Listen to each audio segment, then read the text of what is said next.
Mario, welcome back. Welcome back to you, Ben. I'm glad we're here again for our second movie of the night. Our second movie of the night. We're going to be here. We were here last Monday, and then for the next 3 Mondays, right through Halloween. Right through Halloween. I love 5 Mondays with you. If it's the only time I can see you, I'll take Monday nights. So we have Brian De Palma's 1976 film Obsession, Cliff Robertson, John Lithgow, and we've been told that we have been saying what I said, Genevieve Bujold. It's Genevieve. Genevieve Bujold. Yeah, well, you know, Genevieve, do you think she's going to call us and go, you said my name wrong, you bastard? I don't think so. Certainly not going to say it like that.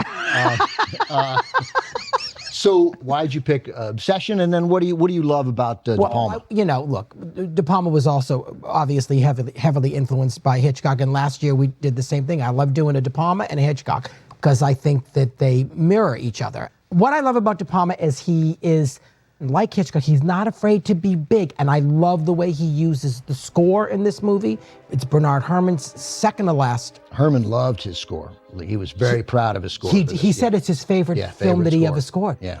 Paul Schrader wrote the screenplay, and originally it was much longer. Had a whole other act set 10 years after the events that take place in the film. Herrmann was the one that said to him, you don't need this, get rid of it. Yeah, because he couldn't figure out how to score it. He was like, I think the movie's done. So he must have been looking at the screenplay when he was thinking about scoring it, and because they never filmed it. But I think it's amazing that he had such an influence on this film. Have you read it by any chance? It's available. I read the full screenplay. You can find it. It's on the Blu-ray, I think. Oh, right. The screenplay's on the Blu-ray. I love a Blu-ray, and I just bought it. But you can, you can find it online. And, you know, look, Paul Schrader is as good a writer as there is, and a terrific director as well. And he was angry that they took this part out. But it feels like enough. It is enough. To me, yeah. I think so too. I think they made the right decision. Yeah, I mean, it probably would have been good if they'd shot it also. Yeah. But you don't see this and think, oh man, something's missing. No, you don't. If anything, there's a lot. Genevieve is very good, and she's just beautiful in this. She's like Audrey Hepburn beautiful. And I happen to like Cliff Robertson in this a lot. I know De Palma was not completely happy with him, but I think he's quite good in this. And Lithgow is just magnificent in everything. Food, money, and above all, art, my man. I'm a lover of fine art. Do you know him? You must know him. I've met him quite a few times, and he's done a lot of Broadway, so I've come in contact with him in those circles. He's a lovely guy. He's always playing a villain. And very capable of playing a good guy and playing a bad guy, so you never know quite what to do. Yep, and playing twins like he did in Raising Cain, another Brian De Palma film. Brian, he had a great relationship with him. And of course, Blowout. Oh, and Blowout, which we showed last year, which is probably my favorite De Palma film. This one, though, there's a lot of silence in this film and just music, and it's almost like an opera at times. It's just, it's very big and lush. And the cinematographer, Vilmos Zsigmond, that guy. Every shot in this movie is beautiful. As Larry King would say, professional. Professional, gosh. I'm glad that we picked this one. I don't think it's seen enough. But it was also De Palma's first big hit. First big hit. I mean, he'd sort of burst onto the scene, and then the studio, the Tommy Smothers movie that he did, the studio took it away from him, and he then was this big, as much an anti-studio guy as there was. This was sort of his return to mainstream filmmaking, 1976, same year as Carrie. So huge year for De Palma. Yes, I love Carrie. But when the studio released this, they didn't think it was going to do that well, and it got pretty good reviews, and people went to see this movie. It made money, it did well, and it's impressive. It's brilliant. A lot of spoilers here, so we should watch the movie, and then we'll come back and we'll talk more afterwards. Absolutely. There's so much more you can say about it after you've seen it. That's what I just said. Oh, that's right. Well, I was translating.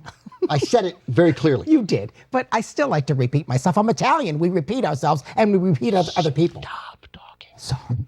From 1976, Cliff Robertson, John Lithgow, and Genevieve Bujold in Brian De Palma's Obsession. Back, Ben Mankiewicz, Mario Cantone. Obsession. We wanted to get to the movie because there's so much to talk about. I mean, even the way he shoots their reunion, I mean, he shoots it like a romance, right? Oh, with the camera swirling around them. It's so disturbing. Yeah. And they really tried to pull back on the incestuous stuff, even though it's certainly there. But Right, they turned the marriage into a dream sequence. The wedding, That was yeah. the weddings. Yeah, the wedding. Yeah. The wedding into a dream. It was sequence. shot, and then they said, well, we have the shot of him sleeping. Let's just, Right. do the waves so it's a dream, so it's less kind of, but come on, they were together, they were Right. dating. You didn't see them ever kiss on the mouth or maybe hug, kiss on the cheek, but that's it. And, I mean, good, because it's disturbing enough, but that Right. he had to have slept with his daughter. And she's, There, I said it. and she's with the daddy, and then, yeah, it's The end, she just keeps saying daddy. yeah. But one thing I do, so I know that De Palma he didn't think Robertson was the right actor for this, right? That there wasn't enough range in his face, right?